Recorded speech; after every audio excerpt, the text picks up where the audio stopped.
अस्सलामुअलैकुम, कैसे हैं आप सब। आज का जो व्लॉग है, बस आज का टाइम तो नहीं था मेरे पास व्लॉग अपलोड करने का, लेकिन मैंने सोचा चले आपके साथ कुछ ना कुछ शेयरिंग कर ली जाए। असल में आज मुझे जाना है अपनी बहन के घर, तो मैं इंशाल्लाह आपके साथ सब कुछ शेयर करूँगी कि आज मैंने क्या किया और मैंने किस तरह मैं अपनी बहन के घर पहुंची और मैंने वहां जाके क्या किया, सब आपके साथ मैं ज़रूर शेयर करूंगी। चलो चले फिर चलते हैं जी। तो व्यूवर्स, अब मैं आ गई हूँ किचन में। आज हमने नाश्ता सुबह 9 बजे किया था, क्योंकि आज संडे था और उस्मान भी घर पर थे, तो इसलिए आज हमारा ब्रेकफास्ट 9 बजे हुआ है। नॉर्मली हमारा ब्रेकफास्ट 7 बजे होता है, क्योंकि उस्मान को जल्दी ऑफिस जाना होता है, तो इसलिए हम 7 बजे नाश्ता करते हैं। लेकिन आज संडे था तो सारे काम आज लेट ही हो रहे थे, तो एक दिन के लिए तो चलता ही है।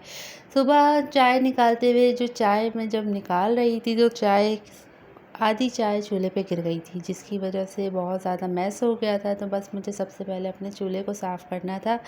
तो जिस तरह चूल्हे पे ये ज़िद्दी दाग हो जाते हैं, इसी तरह हमारी ज़िंदगी में कुछ लोग भी ऐसे होते हैं जो ज़िद्दी दागों की तरह हमारे साथ चिमड़े होते हैं। तो आप लोगों ने बिल्कुल टेंशन नहीं लेनी ऐसे लोगों के हवाले से। आपने उनको बस एक बात कहनी है, कोई बहस नहीं करनी, बस उनसे आपने एक बात कहनी है। वो ये बात है कि अस्सलाम वालेकुम मेरी बहन, जा अपना काम कर। जी हाँ। और क्या कह सकते हैं भाई, अपनी ज़िंदगी में और भी टेंशनें होती हैं, अब इन लोगों की भी टेंशन लें, तो इससे बेहतर है कि बस उनको आप रास्ता दिखा दें कि आपका रास्ता वो है, मेरा रास्ता ये है। आप अपनी ज़िंदगी में खुश, मैं अपनी ज़िंदगी में खुश। तो मैं आ गई थी अब रूम में मैंने आना था और अब मैंने अनाया को रेडी करना था। लेकिन सबसे बड़ा स्यापा ये हो गया कि मैंने जो उसको ड्रेस पहनानी थी, उसका तो ना पीको हुई भी थी, ना ही बटन्स लगे हुए थे। एक्चुअली मैं रख के इस फ्रॉक को भूल गई थी और मुझे बिल्कुल भी याद नहीं रहा था कि मैंने इसको पीको वगैरह करवा के नहीं रखा। तो बस मैंने सोचा कि मैंने बाजी के घर जाने से पहले रास्ते में मैं इसको पीको करवा लूँगी, ताकि मैं फिर वहाँ जाके इसको प्रेस करके मैं वहीं पहना दूँगी। तो बस मैंने यही डिसाइड कर लिया था। और ये आयशा की फ़्रॉक थी जो मैंने अभी दिखाई, इसको भी मैंने पीको करवाना था। इसके अंदर मैं तार वाली पीको कराऊंगी। और बस मैं यहाँ पर अपने रेडी हो चुकी थी, शूज़ वगैरह चेंज करूँगी। घर को बिल्कुल मैंने सेट करके रख दिया था और अब मैं बाहर जा रही हूँ। और जल्दी से नीचे उतरना था, क्योंकि उस्मान और अनाया पहले ही नीचे चले गए थे। आयशा पबिया को मैंने दादी के घर भिजवा दिया था, क्योंकि उनको बहुत दिनों से दादी याद आ रही थी। तो मैंने फिर यही सोचा कि चलो ठीक है, आयशा पबिया को हम दादी के घर भेज देते हैं। और उसके बाद फिर हम आ गए थे। अब मैंने तैयारी पकड़ ली और जल्दी जल्दी मैं बस नीचे उतर रही थी और फिर हम पहुंच गए थे वहाँ पर पीको वाले के पास। शुक्र है आज के दिन ये दुकानें खुली हुई थी, वरना मैं तो सोच रही थी कि आज संडे है तो क्या पता शॉप बंद ना हो।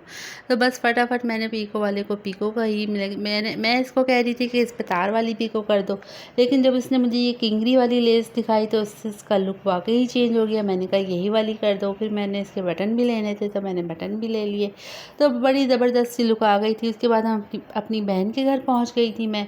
और मौसम इतना ज़बरदस्त हो रहा था, बादल बादल हुए हुए थे और हल्की हल्की फुहार पड़ रही थी। रास्ते में आते हुए बाइक पर बहुत ही मज़ा आया।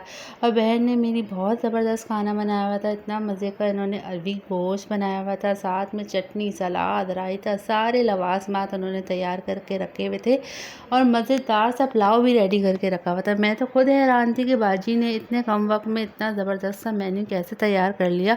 और मैंने तो पुलाव यकीन करें बहुत मज़े के साथ खाई। मेरा तो नियत ही नहीं भर रही थी, पेट भर गया था। बल्कि मैंने बाजी को तो ये भी कह दिया था कि बाजी एक प्लेट तो पैक करके दे दिएगा, लेकिन बाजी ने बोला चल भाई बस कर, हमारे लिए भी कुछ छोड़ दे। नहीं, खैर ऐसा उन्होंने कुछ नहीं कहा था, लेकिन यहाँ पे ये मीठा इतना लाजवाब बना हुआ था, इतना मज़ेदार बना हुआ था। इसमें इन्होंने रंगीन सवैयाँ, साबूदाना जो मिला उन्होंने सब कुछ डाल के ये बना दिया था।